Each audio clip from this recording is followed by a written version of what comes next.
All right, y'all, it's like my third time trying to make this video, but I'm gonna try to just do individual videos for this thing. This is the Kubota Z122r 42-inch lawnmower.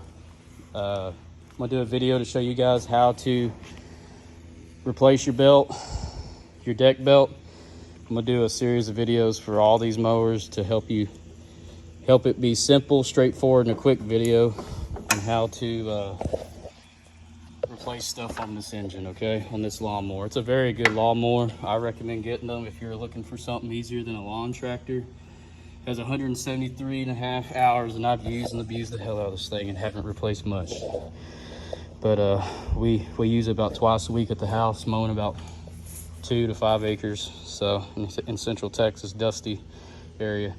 Thing you're gonna need for this, you don't have to take a whole lot of stuff off this thing to replace it. It does look scary, and if you look on YouTube, you're gonna find out real quick that there's a lot of misinformation on how to change this, and I'm gonna show you how to do it.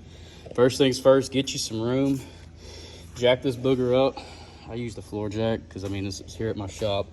Put some floor jacks under it, chalk the wheels in the front so this thing don't fall on you. I mean it won't kill you, but it will hurt. May burn you too if you just got done running this thing, so be careful. First thing you want to do is inspect your pulleys, make sure everything's good and lubed up. Obviously I don't do that, so double check, make sure there's nothing obviously mechanical wrong. Everything is freed up and moving. Let's go ahead and change your belt. Mine snapped on me trying to mow some tall grass by a barn. So what we did is we went to the Kubota house and got a new deck belt. I think it was like 40 or 50 bucks. And when you get it, you're gonna think that it's the wrong size. It's like, dude, this is way bigger than what it needs to be. No, it's right. So what we're gonna do is show you how to replace it. The biggest pain in the ass is gonna be that tensioner spring back there on that pulley, and you're gonna need some type of hook or bar or something to change that. So I'm gonna show you what to do first. First things first, you gotta take this deck belt off. Don't take the whole thing off like I've seen some videos. Just roll this sucker off. It should have some looseness to it. Just roll it off, keep tension on it, and just set it down there on the ground, and you're good there. Next thing you wanna do, get you a deep socket, 12 millimeter, or a impact wrench with a deep 12 millimeter socket. You're gonna take this little silver bracket that has that 45-degree bend to it, okay? You're gonna loosen that first, and then you're gonna take it out of that top part of that clutch right there, okay? Grab it, set it to the side. It's not a nut, it's a bolt, okay? So grab that sucker, put it to the side, somewhere where you're not gonna lose it. And then this little black cord right here, this is an electrical connector to your, I think your hydrostatic clutch is the technical term for it.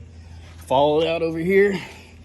It's gonna go over here to your starter solenoid. Just follow that black cable right there. And 2 little clips. Be careful because these things are usually always in the sun. They're real brittle. Be gentle, pull them out.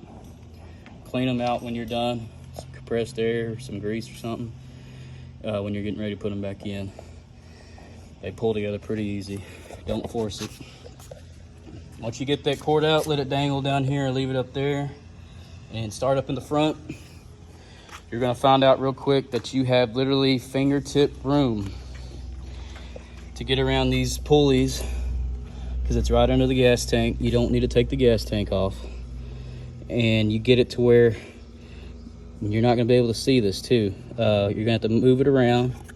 The other one's over here, okay? And you wanna get it to where it's in the pulley, but not in this fan. There's like a little plastic fan shroud in there. You do not wanna get that sucker in there. You wanna make sure you get it in there. And once you get both ends kinda secured, you can kinda see one fan blade right there.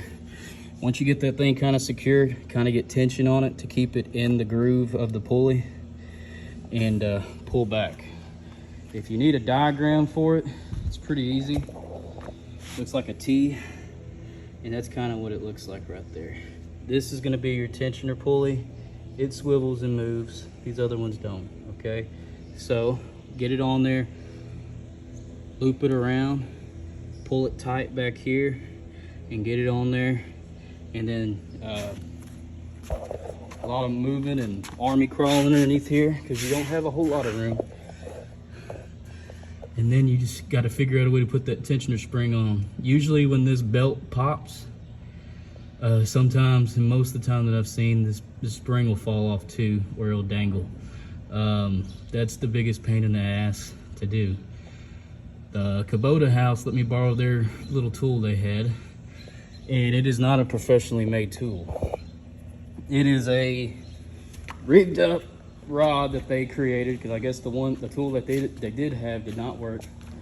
It's a piece of rod like this, and it's about 2-3 feet long, and all it is that it's a hook to grab.